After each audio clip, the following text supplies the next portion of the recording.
The Southern and Northern Dynasties period, 420 to 589, was one of the most turbulent eras in Chinese history, marked by a division between two opposing regions, the Southern and Northern Dynasties.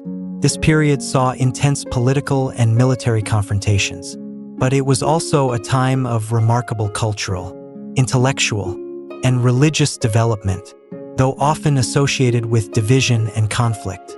The Southern and Northern Dynasties left lasting cultural and societal impacts that laid the foundation for the eventual unity and long-term growth of China under later dynasties. In the south, power was concentrated in the hands of the dynasties of Song, Qi, Liang, and Chen, with their capitals and influence centered in the fertile Yangtze River basin, which enjoyed a favorable climate and rich agricultural resources. Taking advantage of these conditions, Southern emperors like Lu Song Wendi, Qi Wudi, and Liang Wudi focused on strengthening their rule, promoting culture, and supporting the arts to establish a stable society. However, frequent internal strife between royal family members and noble clans led to instability. This internal division and conflict weakened the South's defensive capabilities, preventing them from maintaining a military strong enough to counter the North for extended periods. In contrast, the North was controlled by the Northern Wei, Eastern Wei, Western Wei, Northern Qi, and Northern Zhou dynasties.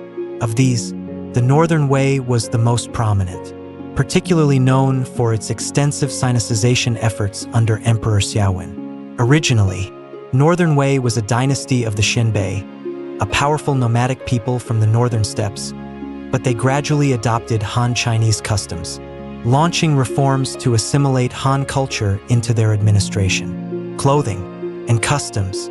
Emperor Xiaowen even moved the capital from Datong to Luoyang, a significant cultural center for the Han, to encourage this transformation. However, the deepening Sinicization led to conflicts within the ruling elite, causing factions to form and eventually resulting in the split of Northern Wei into Eastern Wei and Western Wei.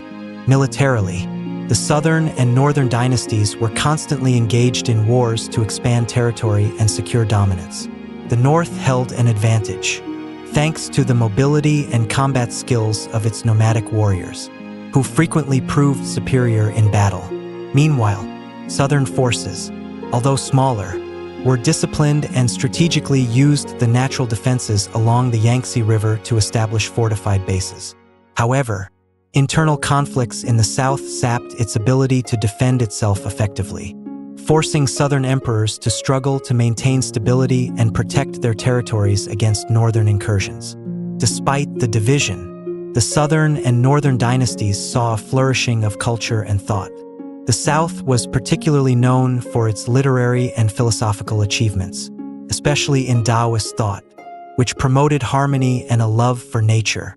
Poets like Xielingyun and Tao Yuanming created poetic works rich in philosophy, expressing a longing for peace and a sense of detachment amid the divisive climate.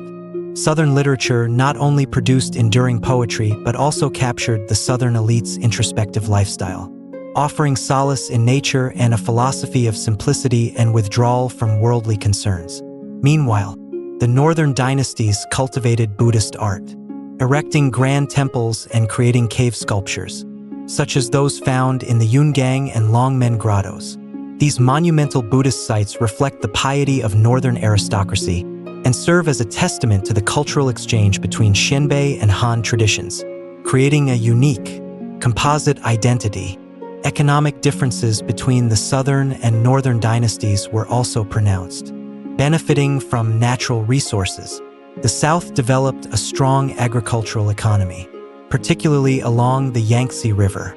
Southern noble families controlled vast land holdings and played influential roles in politics, forming a stable social structure.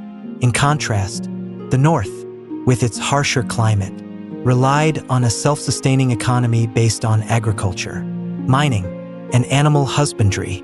With limited agricultural resources, the Northern dynasties frequently launched military campaigns into the South to secure supplies.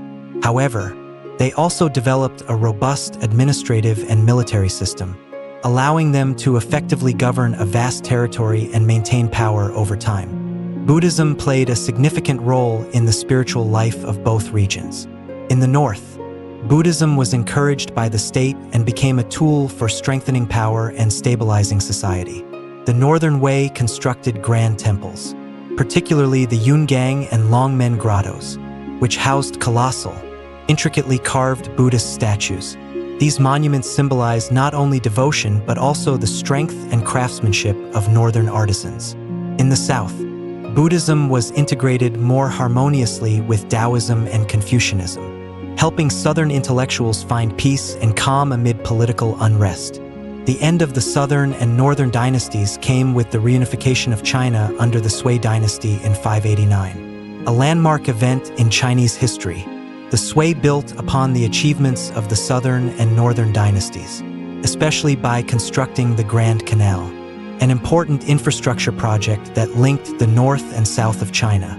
The canal facilitated the movement of goods, military forces, and resources, helping stimulate economic growth and interregional trade. It also made it easier for the Sui to govern a unified empire, allowing for the integration of diverse cultures from across China. The Tang dynasty followed the Sui and took unification a step further by turning China into a cultural and religious hub for East Asia. Tang China became a center for scholars, poets, artists, and religious figures from across the world. The Tang continued to support Buddhism by building temples and fostering a vibrant intellectual life.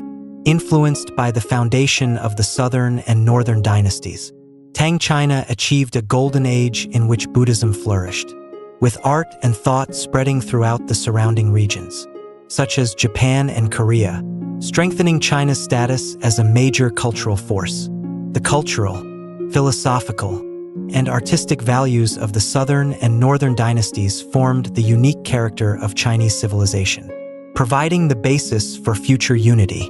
The era was not merely one of division and conflict, but a stage for developing an advanced, harmonious society, where values of humanism, naturalistic philosophy, and Buddhist principles were woven into the social fabric. From the difficulties of division, China emerged as a powerful, unified civilization with a rich cultural legacy that would influence the entire East Asian region and beyond.